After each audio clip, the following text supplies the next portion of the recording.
In the middle somewhere is when you work for the brass company? In between there. Okay. I worked before I went to be the bus driver there.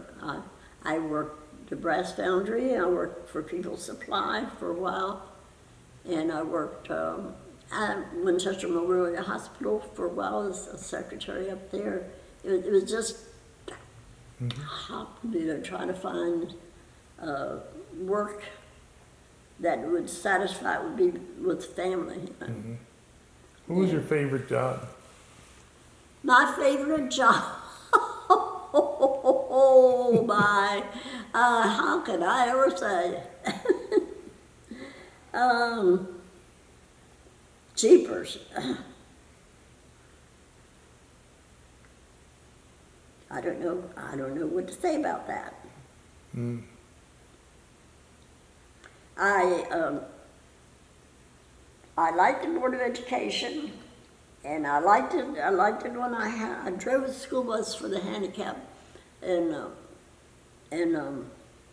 Hedgesville. It was called Eastern Panhandle Training Center. I drove there for 14 years, and I enjoyed that because I was a handicapped kid, but then I went, and that's when I took secretarial course and went and dropped that. But it was just, I don't know what my favorite job was. Well, when I was in school, they asked me what you would like to do when you graduate. Well, my two preferences was to be a telephone operator or secretary, so I was both. Really? That's what you had said when they asked you? Wow.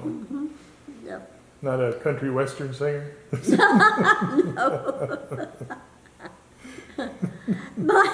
My people that I graduated with, I went to a reunion for 70th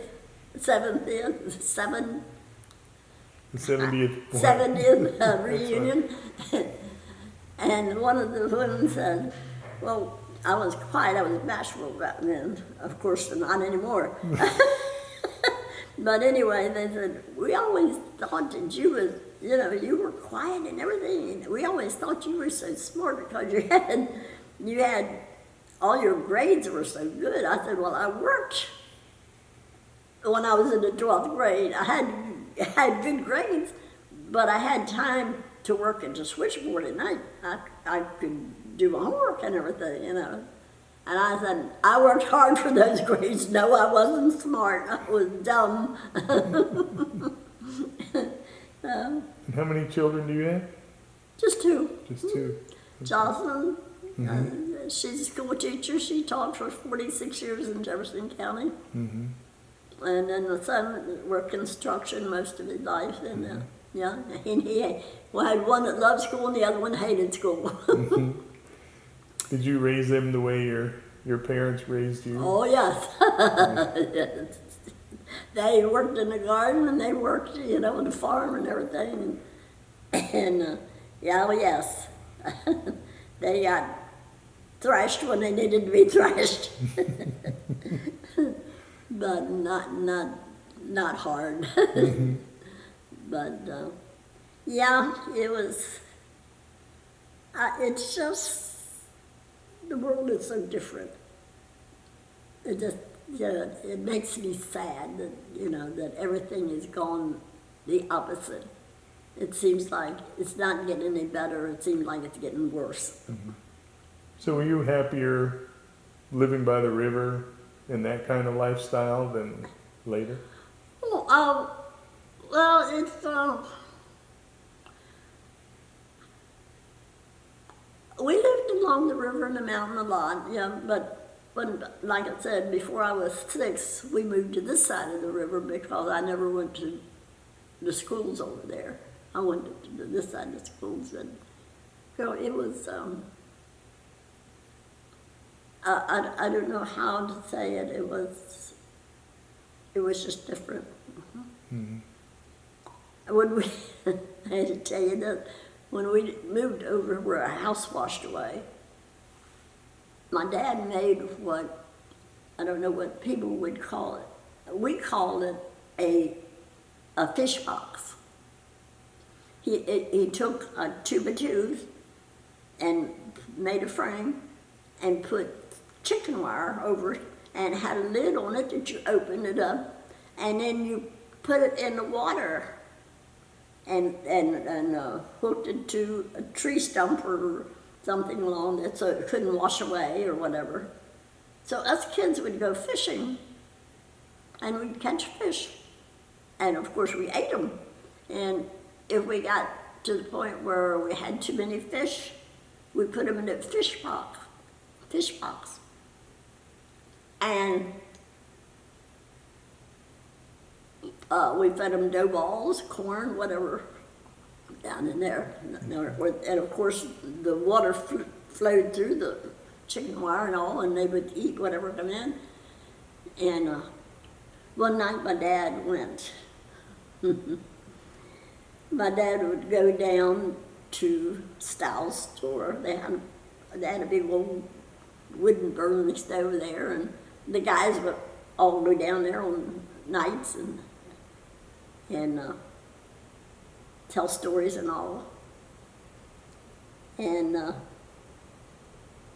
one night he was down there, and they heard a gunshot. My dad said, "Well, boys," he said, "I gotta go home and see what Lou," that was my mother, see what Lou's up to, because he had a 45, you know. And up the river, the mountain on one side of the river, and a gunshot would just sound like whatever.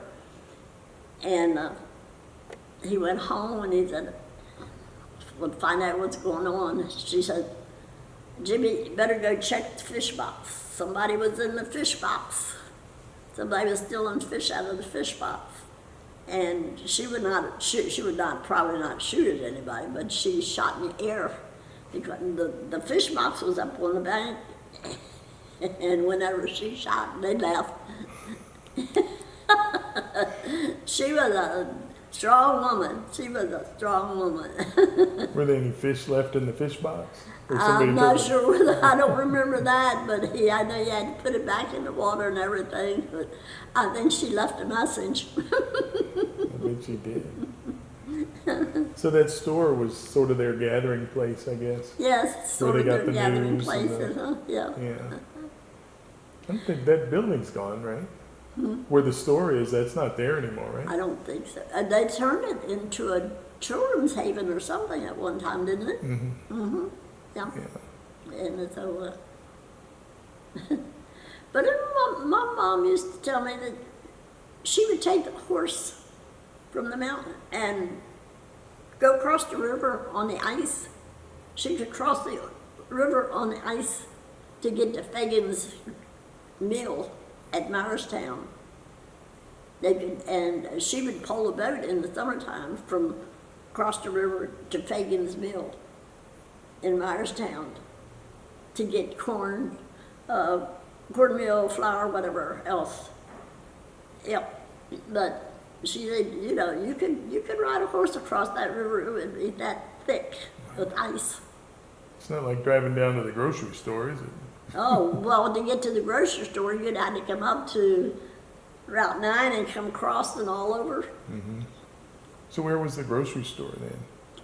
I don't remember. There was a grocery store there in Myerstown, in Cabletown, I think. Mm-hmm. But I know that she used to get the cornmeal and feed stuff for the chickens and hogs and stuff over at Fagan's mill. Mm-hmm. But she would pull that boat across that river. Yeah. Mm-hmm. You probably didn't have much call to go into Charlestown or anything when you were little, right? Well, when we were older, we lived on Belinda routes, a farm along the river out in Cabletown. Mm-hmm. And we would go on Friday nights. We'd go to Charlestown and everything. Once in a while, we'd get enough money to go to a movie or something, Mm-hmm. but nothing, you know. Right. And the movie then was where the VFW. VFW is. Yeah. Mm-hmm. Yeah, a friend of mine saw Bambi there. She was born in 42, and so when she was a little girl, she got to see Bambi. Bambi, yeah. It's still, And what else was there in town to go to? You go to the movie. it's, There's a couple little restaurants, right? well, we never went to a restaurant because there was never enough money, but we'd go to the grocery store, White's Grocery, and get stuff. But we never, my mom never indulged on a lot of sweets. She would get grapes for us or oranges or fruit or something, you know. Not, the sweets were out. Very seldom did we get sweets. Okay.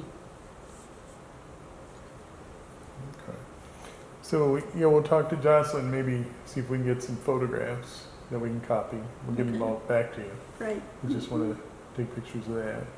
Yep. And then, what else about growing up in the county sort of sticks out with you? I mean, you've been here a couple of years, so. And then a couple of years.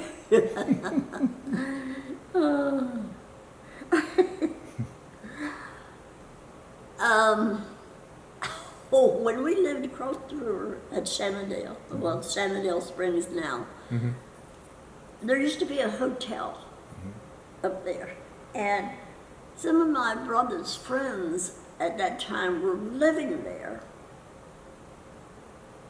And my brother went to stay with, my oldest brother went to stay a night up there, he stayed at night up there one night. And he never would go back. He never went back at all. And he said, he woke up one night and he said, well, he only stayed one night. He said he saw this mirage, a lady come down from the attic, come down the steps from the attic, and she just walked into the room and she just walked through the walls and left. And he said there was a huge blood splatter on the wall there where she came down from. And he said, but you know, the blood splatter has always been there. But he never went back. He was scared to death. He said Which brother was that? Louis. Was it Louis? Yeah, so he never went. But then when my mom and Pop went away and left my brother next to me, taking care of us. So he got with the boys up there. And we all went up there and he got, they had a,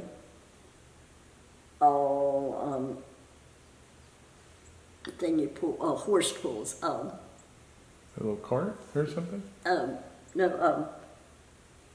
no, it was a big Like a carriage or carriage. something? They got to carry, they got to carry carriage out. The boys' parents weren't there either. They got the carriage out. And of course down there, when you come down the hill, and when you got down the hill, you was a river. They got the carriage out and they were gonna go riding in this carriage. And they come down the hill and they got away from them. They got the kids, some of the kids were on it, and the road went down and like this around. And they couldn't make the turn. The carriage went in the river. I don't know what happened to that. I imagine someone got a whooping. Oh man, it's funny. But you weren't there, so you were innocent, right? I was there. You were there? I was there. I don't know whether I was in the, and I think I was in the carriage when it went. So, but it. How old were you when that happened? I was in about 5 or 6 years old. You were young, yes. No. I bet somebody got a little heat for it, huh? We had to carry water. to the house. So I had 2 older sisters still living in the house, and the 3 older sisters living in the house then, and my older brother Lewis was there. And I remember Mama saying, "Girls, it's time to go get the water. It's your turn to get water tonight." And so out the door they went. It was almost dark. And I don't remember this, but my mother told me. She said, the girls was happy they could be out the door. They were going to go get buckets of water and then come back, And Brother Lewis said, "Mom, you got an old sheet?" And she said, "Yeah, why?" He said, "I'll take care of these girls." He said, "They won't be out there this time of night, every night, getting water. You won't have to fuss at them anymore." So she gave him an old sheet. And of course it was a mountain. She gave him an old sheet, and he got put it into that. She said, "Don't you hurt them girls." He said, "I'm going to hurt them girls. I'm just going to scare them so they won't come be this late getting water in every night." So he put the sheet on and went up around and around and came in behind them, And they were singing, laughing, carrying water. And he come out of the woods there with that sheet around him and boo. And they started running and hollering, and they fell in the door with the buckets of water. And Mom said he got, watching them get so scared, he looked around and he thought, what did they see? What did they say? Did they got scared himself? It was funny. Oh my. But I'm